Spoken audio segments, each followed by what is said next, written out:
এটা আমার কাছে আসবেন, জান্নাতুল বাকি ওইটা পড়ে নেবেন, তারপর জিয়ারত বোঝা যাবে। কাউকে ওসিলা দেওয়া যাবে কিনা? অবশ্যই ওসিলা তো দিতেই হবে, ওয়াবতাগু ইলাইহিল ওয়াসিলা, এর উপর আমি বই লিখেছি। ওসিলা জায়েজ। নবীজি নূরের তৈরি, অবশ্যই নবীজি নূরের তৈরি। কথা বলেন, ইন্নার রাসূলা লানূরুন ইউস্তাযাউ বিহি মুহাম্মাদুন মিন সুয়ুফিল্লাহি মাসলুল। অতএব নবী কদ জাআতুম মিনাল্লাহি নূরুন ওয়া কিতাবুম মুবিন।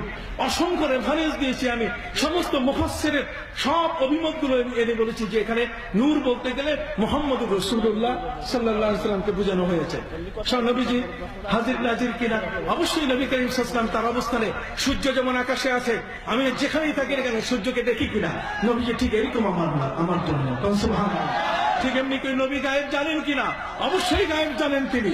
নবীজি বলছেন যালিকা মিন, কুরআন বলছে যালিকা মিন আম্বাইল গায়বি নূহিহি ইলাইক। অন্য আয়াতের মধ্যে আসছে ইল্লা মান ইরতাদা মিনার রাসূল। রাসূলদের মধ্যে আল্লাহ যাকে তিনি গায়েব দিতে পারেন।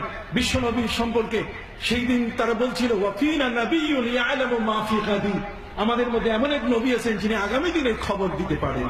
সুবহানাল্লাহ। কাজে নবী ইলমে গায়েব জানেন। নবীকে দাঁড়াইয়ে সালাম দেওয়া যাবে কিনা? অবশ্যই যাবে। ইয়া আইয়ুহাল্লাযীনা আমানু সাল্লু আলাইহি ওয়া সাল্লিমু তাসলিমা। শ্বশুর যখন আসে আব্বা কে খারাপ হয়ে যায়, কতক্ষণ না। আর আমার নবীর নাম যখন আসে তখন নবীর মর্যাদা তার আর তেমন কিছু মনে হয় না। এখান থেকে কাবা ঘর ৪৫০০ কিলোমিটার দূর। আপনার সেদিকে কেউ পেশাব করে, সেদিকে কেউ পায়খানা করে, সেদিকে কেউ থুতু ফেলে। তাহলে ওই হুজুরদের বলবেন যে আপনারা কাবা ঘরের দিকে ফিরে পা করে রাত্রে ঘুমান না কেন? আপনার ঘুমান দক্ষিণ দিকে পা, উত্তর দিকে মাথা কেন? কোন হাদিসে আছে দেখান আমাকে, কোন হাদিসে আছে? আপনার ১ নম্বর বেদাতি। কথা বল না।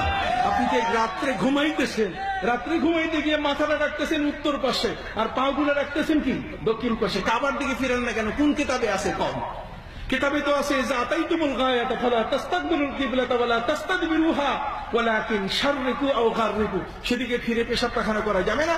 হাদিসের মধ্যে সে কেউ যদি কাবার দিকে ফিরে থুতু ফেলে তাহলে তার মুখটা গোশতশূন্য হয়ে উঠবে। তাহলে এইটা দিয়ে যদি আপনি ইস্তিহাদ করে পায়েরও মাসলা বাইর করতে পারেন, তা আমরাও ইয়া নবী সালাম আলাইকের মাসলা বাইর করছি। কতক্ষণ না আমরাও দাঁড়াইয়া সাল্লু আলাইহি ওয়া সাল্লিমু তাসলিমা, নবীকে সালাম দাও এত বড় সম্মানের সাথে, যে সম্মান পৃথিবীতে আর অন্য কেউ করবে কে?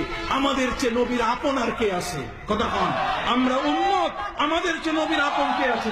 আর নবীর চেয়ে আমাদের আপন কে আছে?